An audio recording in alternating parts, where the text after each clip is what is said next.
Shalom Bapak Ibu Saudara yang dikasihi Tuhan kita Yesus Kristus. Bagaimana kabarnya? Harapannya tetap semangat, tetap sehat selalu di dalam Kristus. Tak terasa saat ini kita sudah di penghujung bulan Mei. Banyak hal yang bisa kita raih, banyak hal yang bisa kita rasakan. Dan saat ini Sapaan Sri Kandi kembali menyapa saudara-saudara sekalian. Dan sebelum kita bersama mendengarkan firman Tuhan, kita bersatu hati di dalam doa. Mari kita berdoa. Allah yang Maha Kasih, kami mengucap syukur bahwa Engkau telah memberikan seluruh kisah yang indah di sepanjang bulan ini.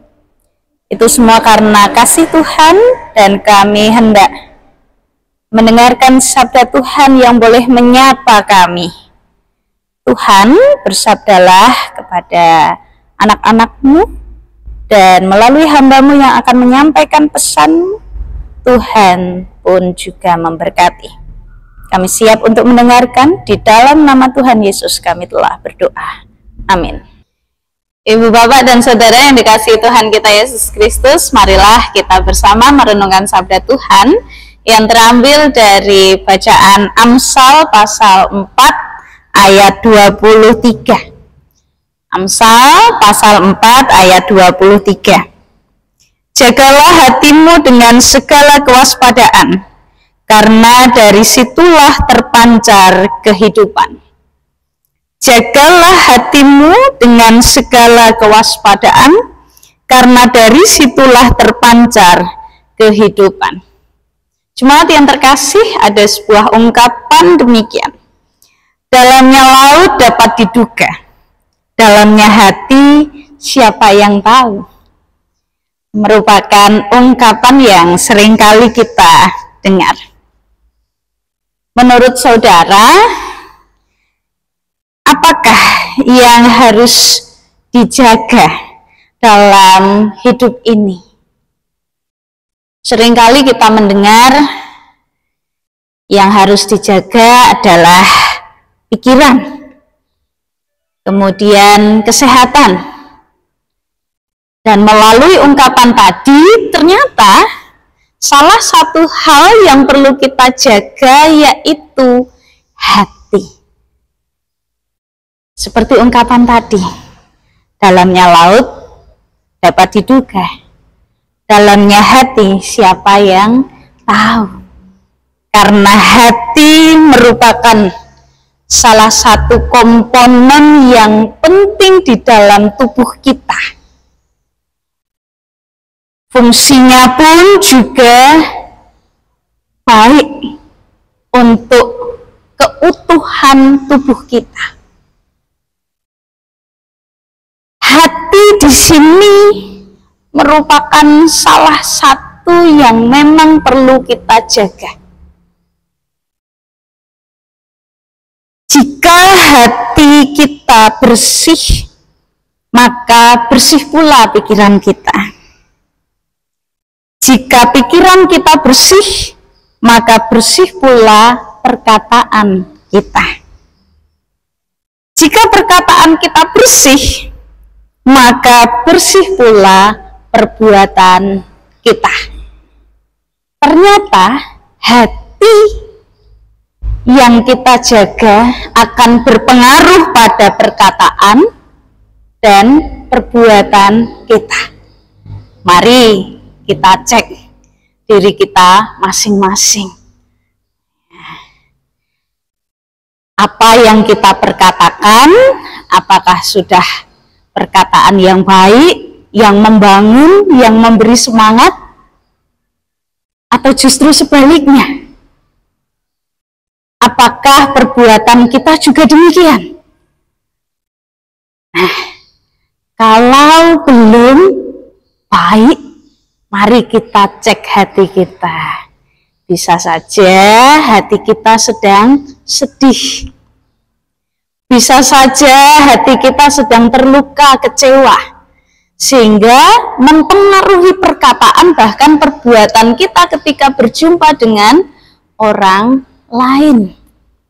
Misalnya ketika seorang istri yang sedang capek, ya, lelah, ya, sedang lelah, bersusah hati, mungkin dengan segala macam rutinitas dalam kehidupan, dalam rumah tangga, sudah mengerjakan ini, itu.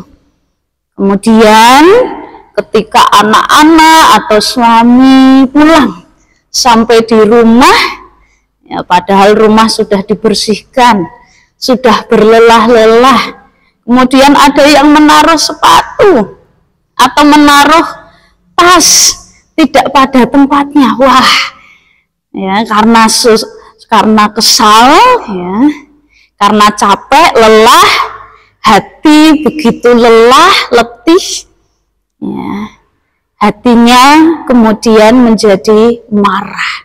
Nah, ketika hati marah, nah, muncullah perkataan yang kemudian tidak baik. Wah, bapak ya, atau anakku ki jan ora ngertingan. Ada kalanya seperti itu. Ketika hati ini marah, ya, ketika hati ini marah, perkataan bisa terlontarkan kata-kata yang tidak baik, bahkan sampai perbuatan yang tidak baik, bisa melukai orang lain. Padahal hati ini perlu dijaga, perlu diolah.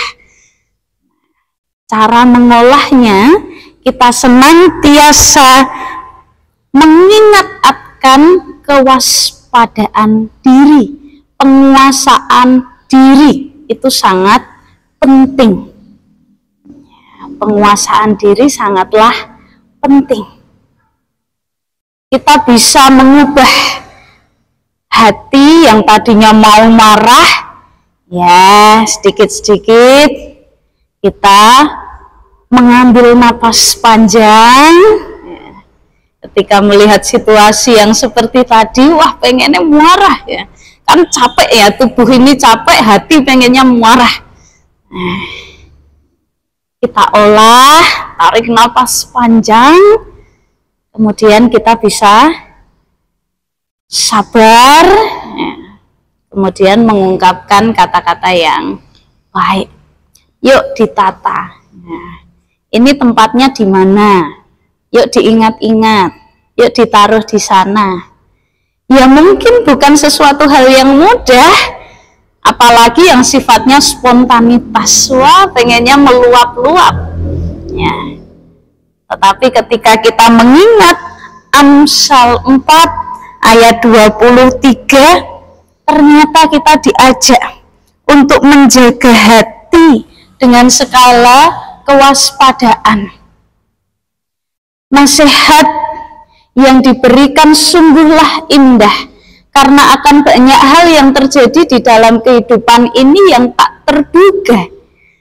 Kalau kemarin-kemarin mungkin kita bisa flashback, sepanjang bulan ini banyak hal yang sudah kita lewati.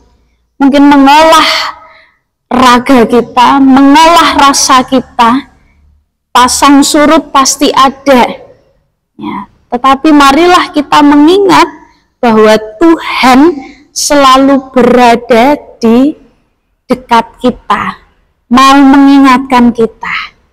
Nah, ketika kita bersama disapa oleh firman-Nya, ini menjadi pengingat nasihat yang indah, supaya tubuh kita tetap sehat.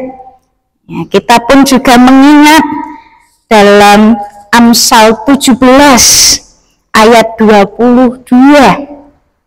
Hati yang gembira adalah obat yang manjur, tetapi semangat yang patah mengeringkan tulang. Loh, hati ternyata perlu dijaga. Hati-hati dengan hati. Nah, jagalah dengan kewaspadaan. Karena hati yang gembira adalah obat yang manjur. Sehingga Bapak, Ibu, Saudara yang saat ini mengalami keletihan, kelemahan, pergumulan, bahkan sakit secara raga maupun batin, ya, kita terus mengolah supaya ada semangat dalam diri kita.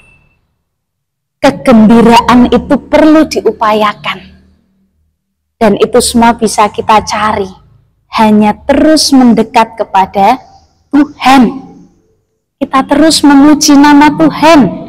Bagi Bapak Ibu Saudara yang senang untuk memuji nama Tuhan, lagu-lagu rohani begitu banyak kita dengarkan, kita rasakan, kita resapi, karena Tuhan selalu dan mau menolong kita. Teruslah berjuang, jagalah hati kita di dalam segala kewaspadaan, sebab Tuhan Yesus hendak menyertai dan memberkati kita semua. Tuhan Yesus memberkati. Puji Tuhan, kita bisa belajar untuk mengolah hati sekalipun butuh proses, tidak apa-apa. Teruslah belajar, teruslah semangat. Dan marilah kita bersama untuk menutup sapaan Sri Kandi pada hari ini dengan berdoa. Mari kita berdoa. Bapa yang Maha Kasih, menyadari akan keterbatasan diri kami, memang untuk mengolah hati, menjaga hati, membutuhkan proses, membutuhkan waktu. Engkau boleh ingatkan kami melalui pesan firman Tuhan pada saat ini. Kami Engkau ajak untuk menjaga hati kami, mengelola hati kami supaya perkataan dan perbuatan kami senantiasa seturut dengan kehendak Tuhan. Dan biarlah kami juga selalu mengandalkan Tuhan. Tuhan, Engkaulah Allah yang selalu memberikan kekuatan bagi kami untuk mau berproses di dalam hidup ini. Kami berdoa secara khusus bagi saudara-saudara kami yang masih dalam kelemahan tubuh fisik, bahkan batinnya. Engkau Tuhan yang memahami apa yang sedang dideritanya. Bahkan mereka yang mengalami sakit di dalam hatinya, Tuhan pun juga sanggup untuk menyembuhkan. Bapa yang Maha Kasih, kami juga berdoa untuk kehidupan kami selanjutnya. Kami mau serahkan hanya di dalam tangan Tuhan. Bapa yang Maha Kasih, terima kasih. Sepanjang hari kami boleh merasakan kasih Tuhan. Dan Engkau Allah yang Maha Kasih memberkati kami dengan kasih karunia dan damai sejahtera. Inilah seru doa kami yang jauh dari kata sempurna, yang kami haturkan di dalam nama Tuhan Yesus Kristus. Amin. Terima kasih Ibu Bapak dan Saudara yang dikasihi Tuhan kita Yesus Kristus. Sapaan Sri Kandi saat ini boleh menyapa saudara-saudara sekalian. Dan sampai jumpa di sapaan Sri Kandi selanjutnya. Tetap semangat, salam sehat. Tuhan Yesus memberkati. Amin.